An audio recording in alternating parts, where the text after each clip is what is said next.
खख्लाबारि बियाबाव बन्धु बरुवा 90% बहर लानानै देरहासार जागोन। BPF दोला सिगांनि फर्मुला बादिनो रायजो राजाफोरनो बेदर जाहोनाय जौ लोंहोनायखौ खालामगासिनो दं। खख्लाबारि बियाबाव BPF दोलोनि दुखाना अरायसमनि थाखाय बन्द जासिगोन। BPFआ हारिनि सिंनि बाथ्राखौ गुबुननो फोरमायनानै हारिखौ लोरबांसो खालामगासिनो।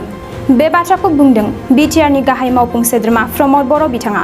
लोगोसे BTRनि सिमा बारायनाय सिमा दानख'नाय सोसननाया लासैनो जागोन आरो गामि दानख'नाय गामि सोसननायखौ लानानै राजखान्थि खालामनो नाङा होननानै BPF दोलोखौ बुंबावदों बिथाङा।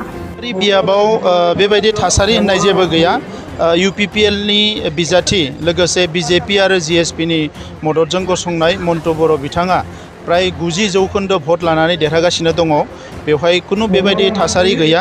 BPFनि खुनु बेवहाय सिनसाब गैया। बिथांमोना ओरैनो साफा सानै बेरायबाय थादों आरो जों खोनादों बिथांमोननि दैदेनगिरिफ्रा फैनानै गोजाम जि फर्मुला बेदर जाहोनाय थाखा फैसा एफा एनै राननाय बेफोरखौनो माथा मारिबाय थादों।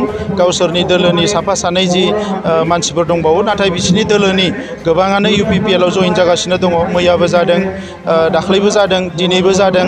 स' नैबे बिसायख'थियावनो खख्लाबारि समस्थियाव BPFआ अराय समनि थाखाय बिथांमोननि दखाना बन्द जासिगोन आरो UPPLनि जि बिजाथि बिथाङा खुनु कन्टेस्ट गैयाजासे गोबां भटआव देरहागोन। बिनि थाखाय सम दोङो, पार्टिया डिसिसन लागोन। नाथाय खख्लाबारि ओनसोलाव गोबां खामानि मावनांगौ दङ। थांनाय 17 बोसोराव BPFआ जेबो मावलाङैखाय दिनैनि समाव रायजो राजाफ्रा गोबां खस्थ' मोनदों। नंखायनो बेवहाय मन्टु बर'आ देरहालांनायनि उनाव हर सान रायजो राजाफोरजों थानानै खामानि मावनांगोन आरो रायजो राजाफोरनि जेंनाफोरखौ बोस्रांनांगोन। बिनि थाखाय उनाव रायलायगोन। जोङो दुलाराय बर' फरायसा आफादनि दैदेननायाव एकर्ड खालामनाय टीमनि माखासे सावरायनाया सोलिगासिनो दङ। दा बेखौ लानानै BPFआ राजखान्थि खालामनो नागिरदों। नाथाय आं बिथांमोनखौ खावलायनो नागिरो जे हारिनि बाथ्राफोरखौ लानानै राजखान्थि खालामनो नाङा। गामि सोनाय गामि दाननाय बेफोरो हारिनि सिंनि बाथ्रा। बेवहाय गोबां सुबुङा जिउ गारनानै रोजा रोजा सुबुङा जिउ गारनानै BSC BTC आरो BTR मोनदों।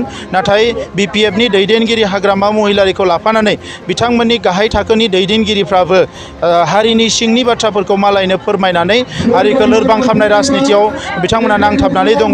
बेबायदि खालामोबा हारिनि गोबां खहा जागोन। दा बिनिखायनो जिफोर हारिनि इसिङारि बाथ्रा बेफोरखौ राजखान्थि खालामनानै दिनै मालायनि हारिफोरखौ मिथिहोनानै मालाय सुबुंफोरखौ मिथिहोनानै हारिनि जि खहा खालामनो नागिरदों बे सुबुंफोरखौ हारिया सिनायनांगौ आरो नङाब्ला इयुनाव हारिया गोबां खहा जागोन।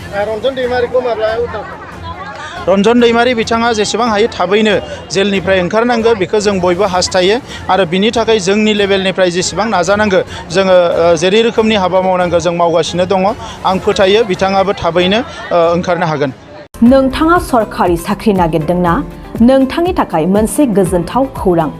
नोंथांनि थाखाय दं एडुकेट पइन्ट, जेराव नोंथाङा सोलोंथाइ लानायनि गेजेरजों सरखारि साख्रिनि गुबुन गुबुन रोखोमनि गोब्राब आनजादफोरखौ उथ्रिसारनो हागोन आरो गावनि आथिङाव गसंथानो हागोन। बे एडुकेट पइन्टआव नोंथांमोना SSC, bank PO, bank clerk, bank SO, UPSC, FSC, defence, railway, state insurance, AAO, ADO एसिस्टेन्टजों लोगोसे स्टेट लेभेल जब आरो माखासे सरखारि साख्रिनि आनजादाव गोनांथि जानाय आयदाफोराव सोलोंथाइ लानो हागोन। मख'नो गोनांदि बे सोलोंसालियाव साख्रिनिल' नङा, बेयाव MBA आरो सैनिक स्कुल बायदियाव एडमिशननि थाखाय एन्ट्रेन्स होनो थाखायबो सोलोंथाइ लानो हागोन। बे सोलोंसालियाव गाहाम थाखो खथानि सुबिदा दं आरो सम मथे नोंथांनि सोलोंथाइखौ बे सोलोंसालियाव होनाय जागोन। बेखौबो मिथिनांगोन दि बे एडुकेट पइन्टआव सोलोंथाइ लानानै बावैसो 2021-22 इं मायथाइनि SSC GDनि आनजादाव गासै 11 सा सोलोंसाफोरा उथ्रिसारनो हादों। बारा नङा, गासै 15,000 रांजोंनो नोंथाङा बे सोलोंसालियाव 6 दानसिम सोलोंथाइखौ लानो हागोन। बे सोलोंसालिया क'क्राझार, बरपेटा र'ड, गवालपारा आरो बङाइगावआवबो दं।